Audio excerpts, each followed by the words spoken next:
1982 delivered some of the most enduring rock moments of the early 80s.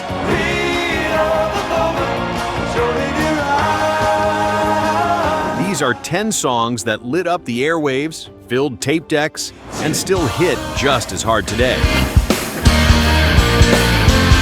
From arena-size anthems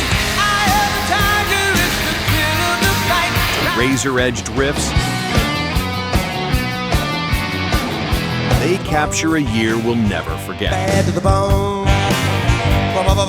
Number 10, Eye of the Tiger by Survivor.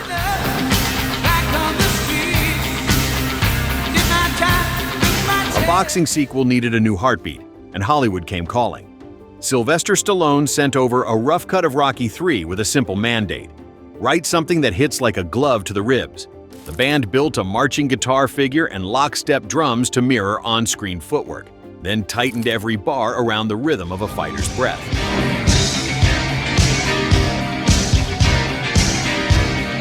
Cut for training montages and made for FM radio, the track arrived in the summer of 1982 like a wake-up siren for every garage gym and high school weight room.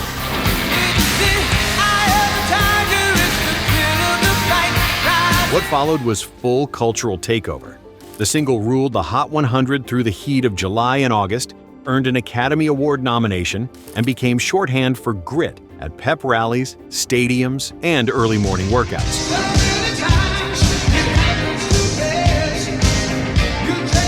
Spin it today, and the bell practically rings before the first chord lands.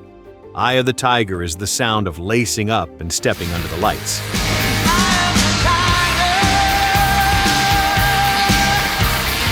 Number 9, I Love Rock and Roll by Joan, Jett and the Blackhearts.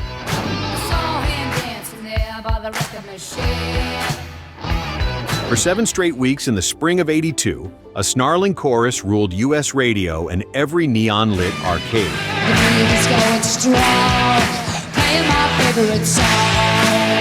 A black and white video looped on MTV, a leather jacket manifesto that teenagers tried to imitate in mirror selfies and garage bands chased on weekends. Jukeboxes wore out the A-side, and the title became a mantra at pep rallies and sticky-floored rock clubs from coast to coast.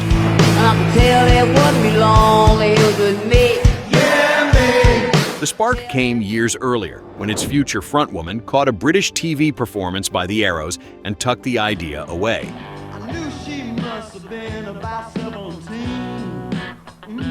A first pass arrived with punk royalty behind the kit. The definitive hit was cut later with a hardened touring lineup and a label willing to bet big.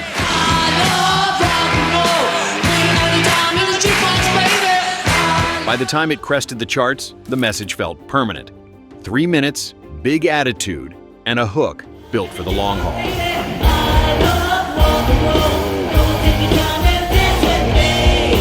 Number 8, White Wedding by Billy Idol. Hey, sister, what have you done? MTV turned a late-night idea into a cathedral of spikes and satin. Director David Mallet staged a renegade ceremony full of smirks and switchblades, with the bride played by Perry Lister, as cameras lingered on leather gloves, shattered glass, and that infamous barbed wire ring.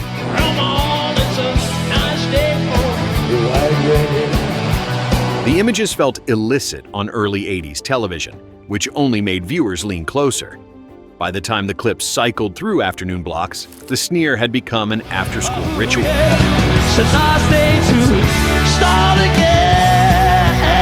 Airplay spread from video countdowns to rock radio request lines, pushing the single from club floors to suburban parties and prom playlists.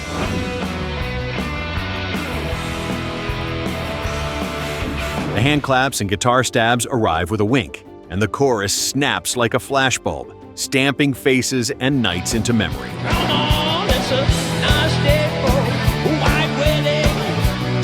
Drop the needle now and you can almost see the camcorder light flip to wreck as a gym full of hairspray and leather snaps to attention, bouquets traded for fists in the air.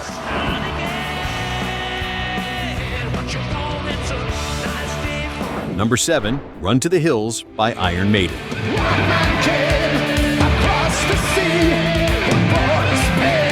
A new frontman stepped to the mic as the band locked in with producer Martin Birch, racing to finish a statement single before the album hit.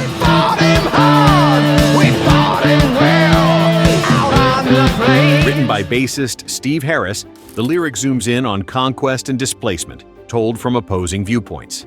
Heavy material for a track destined for arena chant-alongs.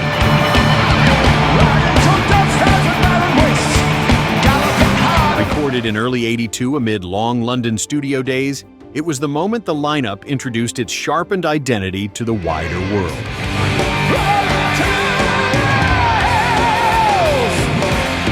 Weeks ahead of The Number of the Beast, the single landed and surged into the UK top 10, turning heads on rock radio and in import bins from Manchester to the Midwest.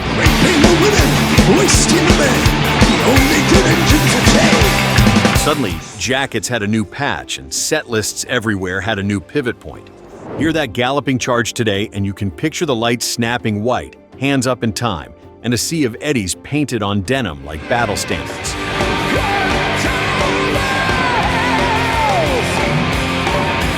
Number 6. Rosanna by Toto.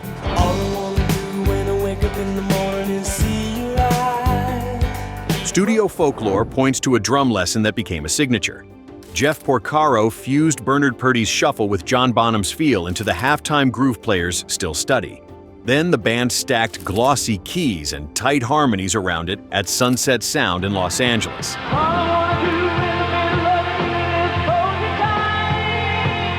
The title sparked years of gossip about a certain Arquette. The writers kept it playful, letting the name ride the melody while Steve Lukather's solo ties a bow on the arrangement.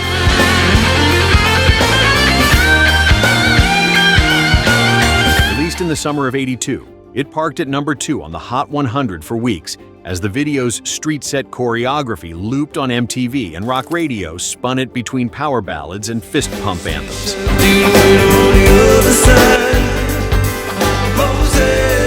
The following year brought major Grammy hardware, sealing its place in every cover band's set and every drummer's practice routine.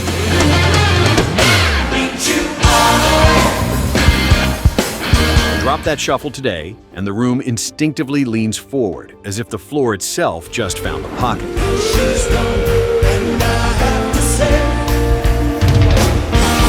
Let's take a quick pause before we hit the final 5. Which of these first 5 brought a memory rushing back? Did any pick surprise you? Or have you been playing it for years without knowing who sang it? And what's your personal choice for the most overlooked rock hit of 1982? Number 5, Heat of the Moment by Asia. I never meant to be so bad to you. Spring of '82 saw a brand new supergroup step out of the prog wings and into the pop spotlight. The debut single arrived as a statement of purpose, written by John Wetton and Jeff Downes, aimed squarely at radio while still carrying the polish of veteran players.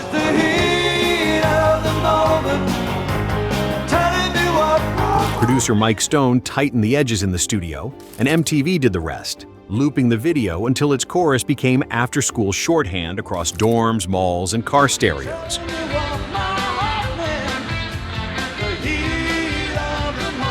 Momentum was immediate. The track surged to number 4 on the Hot 100, planted itself atop the mainstream rock chart, and helped the self-titled album claim 9 weeks at number 1.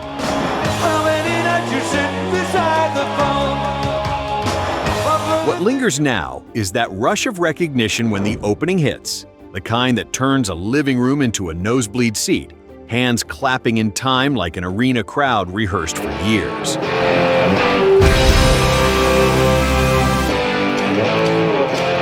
Number 4, Bad to the Bone by George Thorogood and the Destroyers.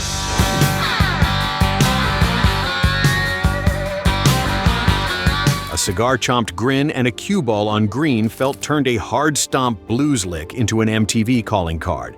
The video plays like a pool hall tall tale, a swaggering challenger, a room full of side eyes, and Bo Diddley racking with veteran ease. You could tell right away that I was bad to the bone.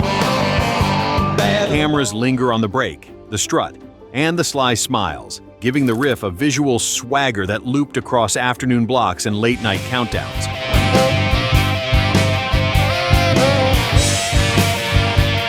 On record, the band keeps it raw and roomy. The stop-start figure leaves air for slide stabs and throat-wide asides, the kind of space that lets jukebox speakers growl. But I'm bad to the bone. Bad to the bone. Arenas picked it for player intros, bars blasted it at last call, and film editors pinned it to engines revving and doors swinging open.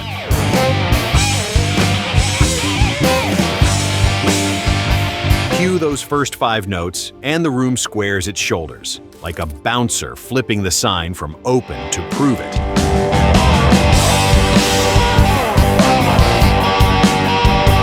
Number 3. Should I Stay or Should I Go by The Clash.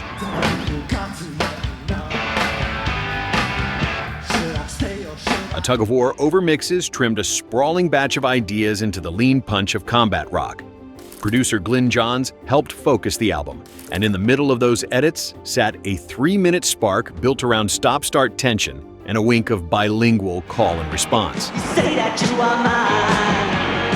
I'll be here till the day I die. It felt like a street corner argument you could shout along to, sharpened in rehearsal rooms and tightened on tape until every pause carried drama.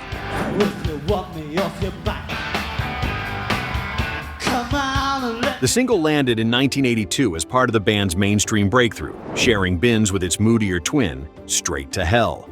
MTV put the swagger on loop, and rock radio slipped it between arena anthems and new wave, where it fit like a shoulder bump. Come on and let me know. Should I cool it or should I blow? What's lasted is the crowd ritual, the inhale before the hit, the volley of voices trading lines, the grin when the band snaps back in. Put it on today, and even the shy kid at the back row turns into the loudest judge in the room.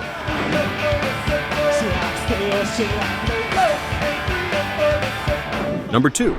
Everybody Wants You by Billy Squier.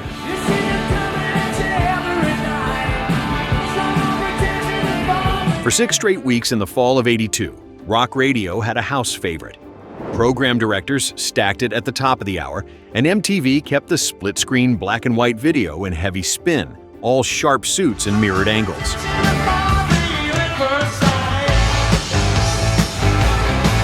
The single hit as arena tours crossed the country, giving mid-set lifts to crowds already primed by FM rotation. Billboard's mainstream rock chart held it at number 1, while the Hot 100 carried it into every mall, diner, and dorm with a boombox on the windowsill.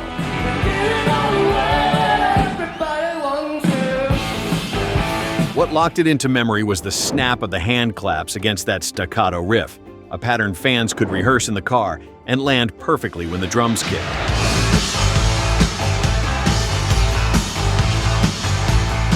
Cue it up now, and you can almost feel the room lean forward, as if the stage lights just brightened 2 stops, and the downbeat is yours to hit.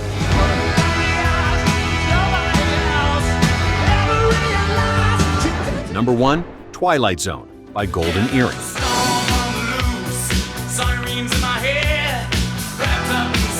Midnight TV felt different when the blinds were half shut and the screen whispered in code. The spy novel mood matched the Cold War air, and a veteran Dutch band beamed into American living rooms between arcade commercials and after-school reruns.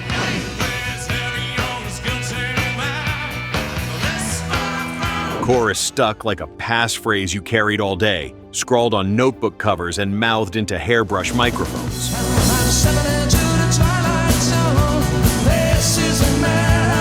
On the charts, Momentum became a breakthrough.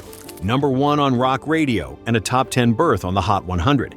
U.S. tours brought the long-running group to arenas where crowds knew every beat by the second verse.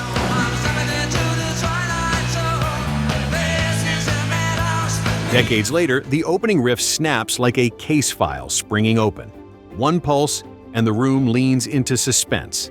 Press play, and the blinds seem to draw themselves as the chorus clicks on like a hidden recorder.